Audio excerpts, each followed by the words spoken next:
cuman mau nyari jati diri aja nih guys. Karena dia ngerasa hidupnya nggak punya tujuan. Dia selalu ngerasa kosong dan dia juga selalu nangis kalau inget dulu waktu dia bayi, dia dibuang sama orang tua kandungnya sendiri. Dan dia pun sekarang diasuh oleh orang tua angkatnya. Di India ini dia hanya ingin bertemu dengan seorang biksu buat nuntun dia nyari kedamaian. Si biksu itu pun bilang bahwa kesederhanaan akan melepaskan kita dari dunia yang rumit. Dan Steve pun terus-menerus memikirkan perkataan dari biksu itu. Singkat cerita, Steve pun pulang dan setelah pulang itu dia pun berhenti menggunakan narkoba, dia pun berhenti kuliah, lalu bekerja di sebuah perusahaan pembuat game. Nah di perusahaan itu Steve memegang sebuah project game nih teman-teman. Tapi teknisinya nggak bisa ngikutin apa yang Steve mau. Steve maunya game yang berwarna, tapi teknisinya kekeh sama hitam putih aja. Steve pun kesal karena nggak ada seorang pun yang ngerti apa maunya dia. Nggak ada yang paham sama kreativitas di otaknya si Steve. Dan kepala kantor pun datang, lalu bilang ke Steve bahwa semua orang yang pernah kerja sama Steve pada ngeluh semua nih guys. Karena permintaan si Steve ini yang selalu aneh-aneh. Akhirnya si Steve pun bilang ke kepala kantor itu bahwa dia mau sebuah project game baru dan dia bakal ngerjain sendiri project itu, dan dia berjanji bakalan bikin sebuah game terbaik sepanjang sejarah yang pernah perusahaan itu buat. Akhirnya Steve pun menghubungi sahabatnya yang bernama Woz untuk membantunya membuat game itu. Dan setelah malam itu, akhirnya jadilah sebuah game bernama Breakout. Mungkin banyak dari kita yang gak sadar kalau dulu sempat mainin game ginian ya guys. Nah berkat game itu, Steve Jobs pun mendapatkan bonus $5.000. Lalu esok harinya, Steve Jobs lagi main nih ke tempatnya si Woz. Dan di sana, Woz kelihatan lagi ngerakit-rakit perangkat elektronik baru. Tapi Steve ngeliat ada sesuatu yang menarik nih guys di atas mejanya si Woz ini. Bos pun ngejelasin bahwa benda itu adalah ciptaan barunya Woz yang lagi iseng-iseng dia buat. Dan jadilah sebuah komputer desktop rumahan. Di saat dulu komputer cuma bisa dipakai di jaringan perkantoran aja, ini si Woz bisa ngebuat komputer yang bisa dipakai di rumah cuman dengan cara ngehubungin kabel ke monitor TV di rumah. Steve pun lalu kagum dengan komputer ciptaan dari si Woz itu dan kemudian ngajak si Woz untuk mencoba mencari investor atau pemodal untuk membuat proyek komputer desktop rumahannya itu. Awalnya si Woz ini nggak mau ikut nih guys, karena dia awalnya cuman iseng doang dan nggak ada niat buat diseriusin. Tapi Steve terus ngeyakinin dia dan akhirnya si Woz pun mau ikut. Nah di perjalanan mencari investor itu, mereka berdua saling berdiskusi untuk menentukan nama yang cocok untuk komputer itu. Dari mulai nama Enterprise Computers. No.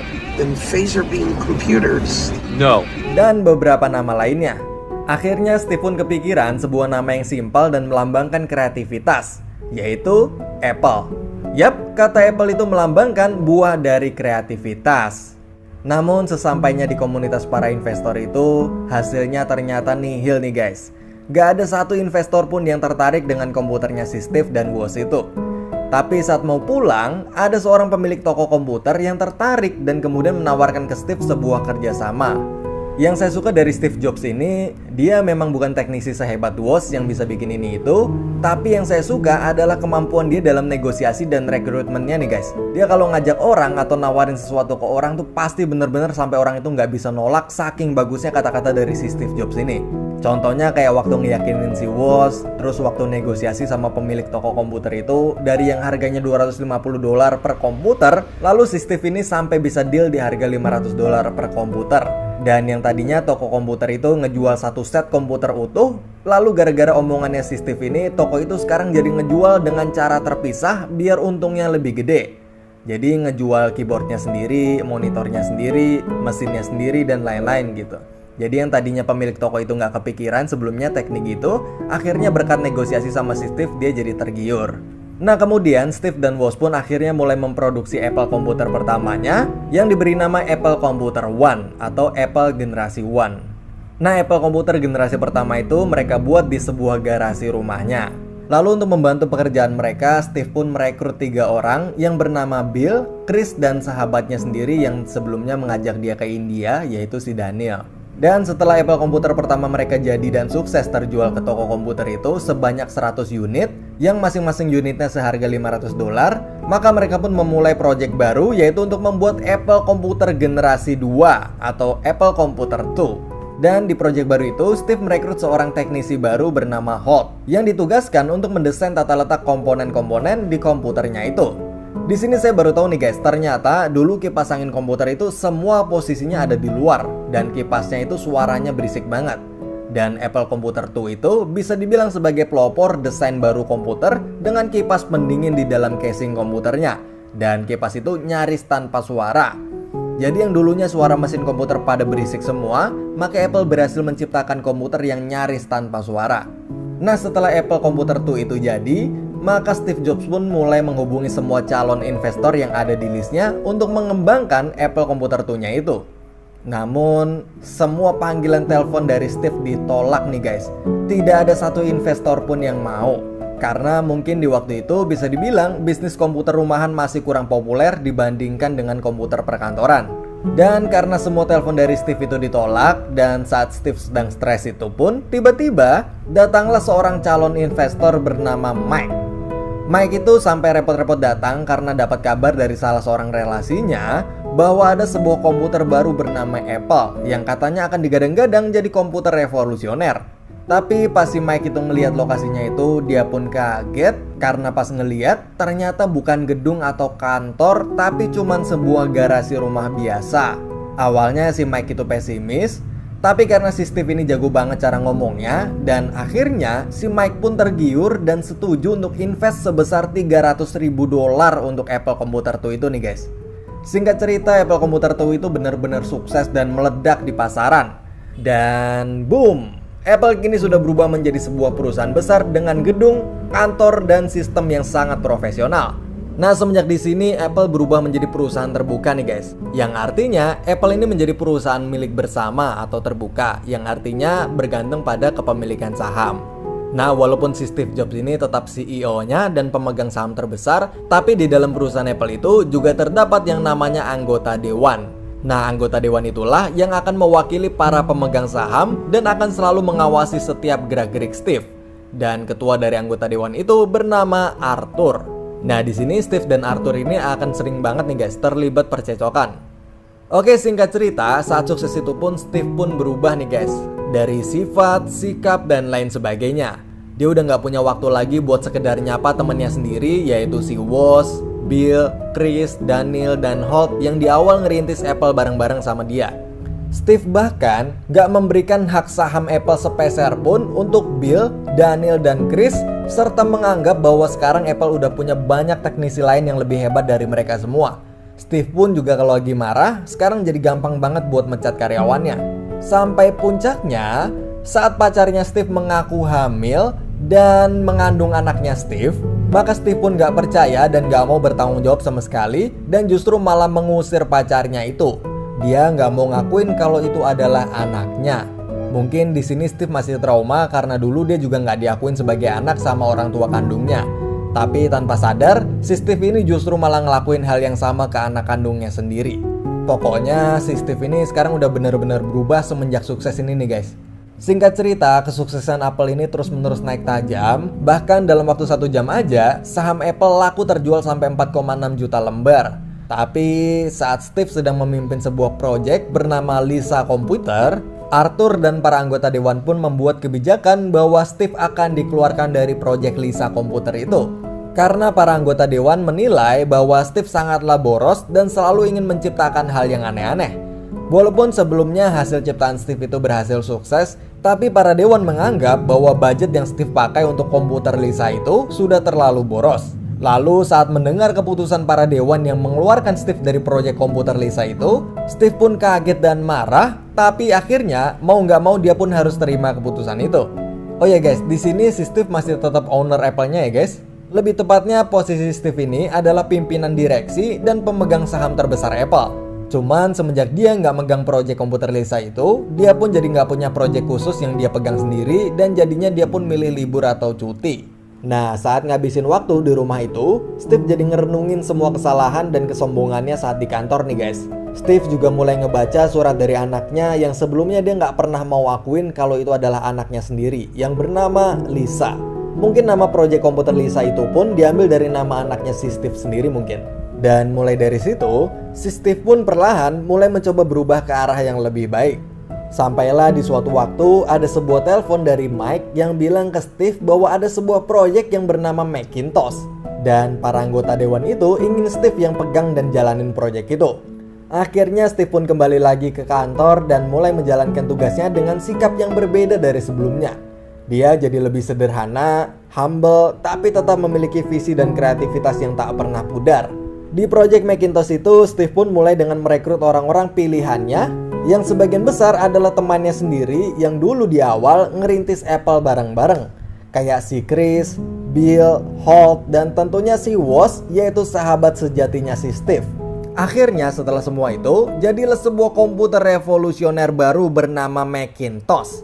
Lalu untuk mensukseskan penjualan Macintosh itu, Steve pun merekrut John Sculley, yaitu presiden di perusahaan minuman bersoda bernama Pepsi, agar mau bergabung dan menjadi CEO di Apple. Awalnya semua ragu apakah si John Sculley ini mau pindah dari Pepsi, karena saat si John Sculley itu di Pepsi, dia sangat sukses nih guys, sampai mendapat gelar marketing yang jenius. Tapi ada satu kalimat dari Steve Jobs ini yang berhasil membuat John Sculley ini berubah pikiran dan menerima tawaran dari Steve ini, yaitu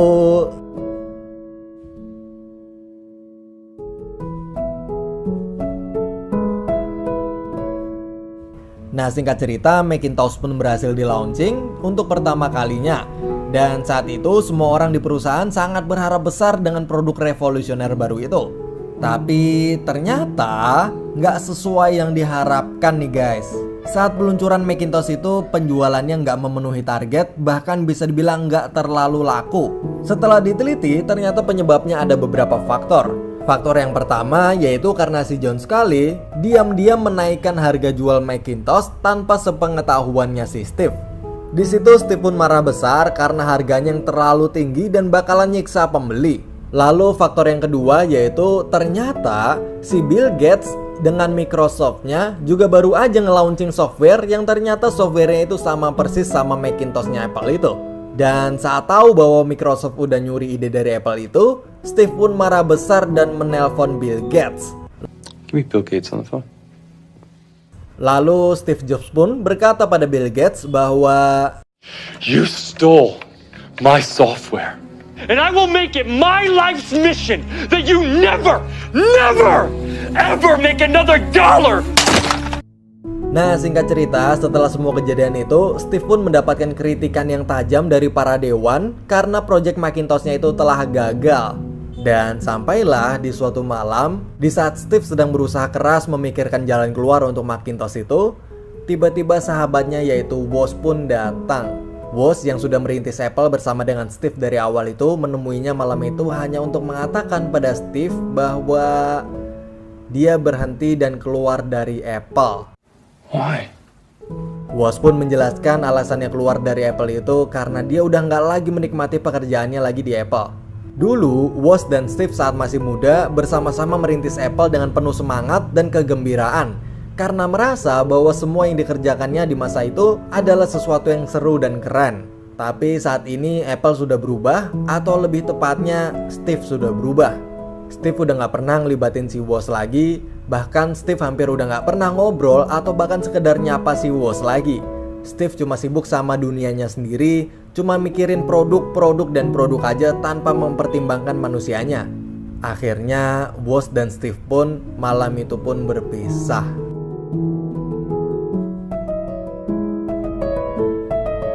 Lalu beberapa waktu setelah kegagalan Steve di proyek Macintosh itu dan membuat kerugian terbesar Apple sepanjang sejarah pun, akhirnya John Sculley bersama dengan para dewan pun memutuskan untuk menendang Steve keluar dari Apple. Saat mendengar itu, Steve pun merasa sangat kecewa karena dia nggak pernah nyangka bahwa John Sculley, yaitu orang yang dia rekrut sendiri, itu ternyata bakalan nusuk dia dari belakang. Lalu sampailah di saat vote pengambilan suara para dewan untuk memutuskan memilih antara John Sculley dan Steve Jobs yang akan menjalankan Apple, maka seluruh dewan pun memberikan suaranya untuk John Sculley. Dan tak ada satupun yang mendukung Steve sama sekali. Bahkan si Mike pun, orang yang bareng-bareng ngerintis Apple bareng Steve dari awal pun lebih milih John Sculley. Akhirnya Steve pun resmi ditendang keluar dari perusahaan yang dia bangun sendiri. Semenjak saat itu, waktu pun terus berlalu, Steve kini diperlihatkan memulai kehidupan barunya bersama dengan anak-anak dan istrinya. Dan dia juga membangun perusahaan komputer baru bernama Next. Berbanding terbalik dengan perusahaan barunya Steve yaitu Next yang sukses, Apple justru semakin turun dan harga sahamnya pun anjlok nih guys. Akhirnya para dewan pun memutuskan untuk memecat John Sculley. Dan semenjak itu, kepemimpinan Apple pun terus silih berganti karena belum menemukan pemimpin yang tepat dan bisa menyelamatkan Apple dari kebangkrutan. Jajaran dewan pun juga silih berganti, sudah tidak ada lagi Arthur di sana. Dan berganti dengan orang-orang baru dan hanya menyisakan si Mike aja sebagai dewan senior di sana. Lalu sampailah di suatu waktu saat Apple sedang menuju kebangkrutan, semua jajaran dewan pun meminta Steve Jobs untuk kembali memimpin Apple dan menyelamatkannya. Mulai dari situ, Steve pun kembali lagi ke Apple dan melakukan beberapa perombakan besar. Steve pun menanamkan kembali visi dan misi awal Apple yang sebelumnya telah hilang. Steve berkata bahwa dia menciptakan Apple untuk menjadi revolusioner. Tapi setelah dia pergi, Apple justru membuat produk-produk yang tidak bermutu dan sampah. Dan setelah mengembalikan visi misi awal Apple itu, Steve pun juga merombak jajaran dewan dan menendang Mike keluar dari Apple. Sama seperti apa yang dulu pernah Mike lakukan pada Steve. Steve pun mengubah nama perusahaan yang tadinya adalah Apple Computer menjadi Apple Inc. atau Apple Inc. Corporation. Yang tadinya hanya fokus pada inovasi komputer aja, sekarang menjadi fokus ke semua jenis teknologi kayak handphone dan yang lain sebagainya. Dan di akhir film pun diperlihatkan bahwa Steve yang sedang melakukan siaran radio, lalu di siaran radio itu dia pun mengatakan bahwa